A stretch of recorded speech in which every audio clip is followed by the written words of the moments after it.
నమస్తే, welcome to special topic. ఏపీలో ఇప్పుడంతా కూడా రసవత్తరమైనటువంటి రాజకీయ అంశాలే చర్చకు వస్తున్నటువంటిది.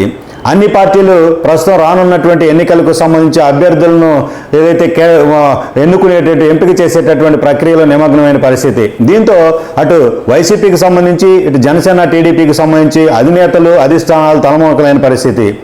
ముఖ్యంగా చూసుకుంటే రాజధాని అంతర్భాగంలో ఉన్నటువంటి గుంటూరు పశ్చిమ నియోజకవర్గానికి సంబంధించి హాట్ టాపిక్గా ఉన్నటువంటిది. ఓవైపు సాక్షాత్తు రాష్ట్ర మంత్రి విడదల రజనీకి ఇప్పటికే అధికార పార్టీ అనౌన్స్ చేసిన పరిస్థితి సీటు. అయితే ప్రతిపక్షానికి సంబంధించి ఎవరు ఉండబోతున్నారనేటటువంటిది ప్రజల్లో చర్చ. అయితే ఈ నేపథ్యంలో రాజకీయ వారసత్వం టీడీపీలో గతంలో వైద్య ఆరోగ్య శాఖ మంత్రిగా పనిచేసినటువంటి శనక్కాయల అరుణ గారి యొక్క కుటుంబ సభ్యురాలుగా ఎవరైతే డాక్టర్ రాజకుమారి గారు ప్రస్తుతం రేసులో ఉన్నటువంటి పరిస్థితి. అయితే గుంటూరు పశ్చిమానికి సంబంధించి వాళ్ళ కుటుంబానికి ఉన్నటువంటి అవినాభావ సంబంధం, అలాగే గతంలో టీడీపీలో మంత్రిగా పనిచేసినటువంటి రాజకీయ అనుభవాలకు సంబంధించి మొత్తం మీద చూసుకుంటే కనుక యంగ్ లీడర్గా, ఒక వైద్యురాలిగా, ఒక మెడికల్ కాలేజీ ప్రొఫెసర్గా, విద్యావంతురాలుగా ఉన్నటువంటి నేపథ్యంలో గుంటూరు పశ్చిమ నియోజకవర్గంలో ఉన్నటువంటి ప్రజానీకం కూడా ఆసక్తిగా ఎదురు చూస్తున్నటువంటి పరిస్థితి. ఒకవేళ సీటు ఇస్తే ఇలాంటి వ్యక్తికే ఇవ్వాలనేటటువంటి ఒక అభిప్రాయంలో కూడా చర్చ జరుగుతున్న పరిస్థితి. మనతో ఉన్నారు డాక్టర్ శనక్కాయల రాజకుమారి గారు. అసలు రాజకీయాల్లోకి రావాలని ఎందుకు అనిపించింది? అత్తగారి యొక్క వారసత్వమా, లేదంటే కనుక ప్రస్తుతం ఉన్నటువంటి రాజకీయ పరిస్థితులకు సంబంధించా, లేదంటే ఏంటనేటటువంటి విషయాన్ని మనం తెలుసుకుందాం. మేడం నమస్తే. మీరు అంటే ఒక మెడికల్ కాలేజీకి సంబంధించి ప్రొఫెసర్గా ఉన్నారు, అలాగే సొంత హాస్పిటల్కి సంబంధించి సర్వీస్ అందిస్తున్నటువంటి పరిస్థితి. వైద్య రంగంలో మంచి పేరు ఉన్నటువంటి మీరు రాజకీయాల్లోకి రావాలని మీకు ఎందుకు అనిపించింది?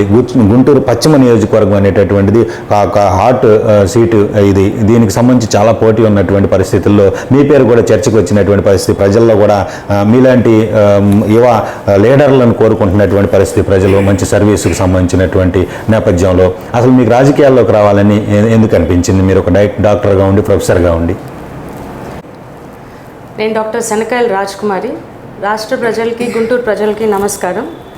నేను గైనకాలజిస్ట్, ఒక మెడికల్ కాలేజ్లో వర్క్ చేశాను ప్రొఫెసర్గా. నా కింద చాలామంది medical students, post graduates train అయ్యారు. నేను టీచర్స్ ట్రైనింగ్ ప్రోగ్రామ్ తీసుకుని టీచర్స్ ట్రైనింగ్ ప్రోగ్రామ్స్ చాలా కండక్ట్ చేసి చాలామంది టీచర్స్కి ట్రైనింగ్ ప్రోగ్రామ్స్ ఇచ్చాను.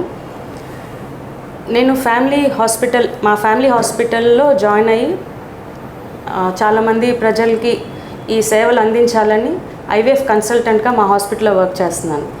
నేను 1999 నుంచి చాలా ఆంధ్రప్రదేశ్లో డెవలప్మెంట్ చూశాను. అప్పుడులో ఆ టైంలో ఆంధ్రప్రదేశ్లో అమెరికన్ ప్రెసిడెంట్ బిల్ క్లింటన్ గారు వచ్చారు.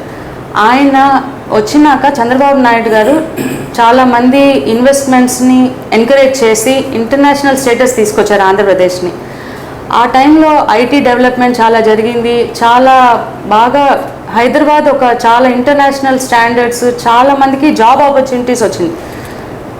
హైదరాబాద్ కూడా చాలా మారిపోయింది. ఇప్పుడు కూడా హైదరాబాద్ వెళ్ళి వచ్చినప్పుడు కొంచెం గుంటూరు కూడా ఇట్లా మారుతుందా, ఎప్పటికైనా మారుతుందా అని చాలాసార్లు అనుకుంటూ ఉండేదాన్ని. ఎప్పుడైతే అమరావతి క్యాపిటల్ అయింది, అమరావతి క్యాపిటల్ అయినాక కూడా చాలా హైకోర్టు వచ్చింది, అసెంబ్లీ వచ్చింది, యూనివర్సిటీస్ కూడా వస్తాయి, చాలా ట్విన్ సిటీస్గా మారుతుంది, హైదరాబాద్ అంతా ప్లేస్ అవుతుంది అని అనుకున్నాం. చంద్రబాబు నాయుడు గారు ఇన్వెస్ట్మెంట్స్ని ఎంకరేజ్ చేసి ఒక ఇంటర్నేషనల్ స్టాండర్డ్ తీసుకొచ్చారు.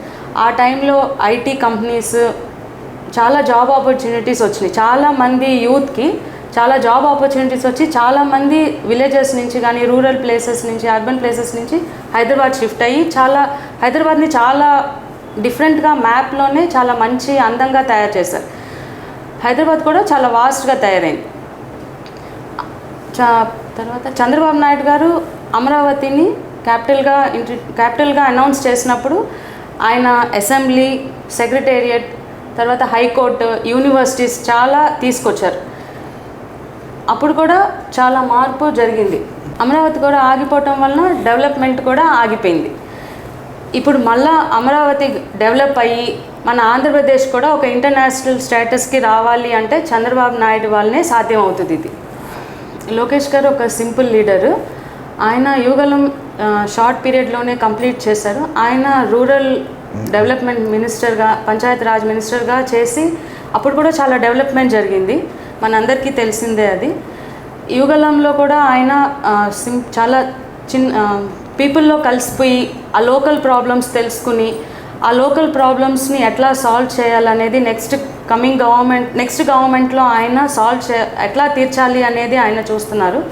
ఇప్పుడు సొసైటీలో కూడా ఇప్పుడు డోర్ టు డోర్ ఎప్పుడైతే మేము వాళ్ళందరితో కలిసి మాట్లాడుతున్నామో, పేషెంట్స్తో కానీ మాకు తెలిసిన సొసైటీలో మెంబర్స్తో కానీ మాట్లాడుతుంటే చంద్రబాబు నాయుడు గారు, లోకేష్ గారి యొక్క ఆధ్వర్యంలోనే ఇది సాధ్యమని, ఈ డెవలప్మెంట్ ప్రోగ్రెస్ ఆఫ్ ఆంధ్రప్రదేశ్ వీలవుతుంది అనేది అర్థమవుతుంది. తెలిసిన వాళ్ళందరితో మాట్లాడినప్పుడు నారా చంద్రబాబు నాయుడు గారి వలన, నెక్స్ట్ లోకేష్ గారి వల్లనే నెక్స్ట్ గవర్నమెంట్లో మార్పు జరుగుతుంది. వాళ్ళతో పాటు ఈ అభివృద్ధిలో పార్ట్ అవ్వాలని, వాళ్ళతో పాటు కలిసి చేయాలని నా ఆలోచన.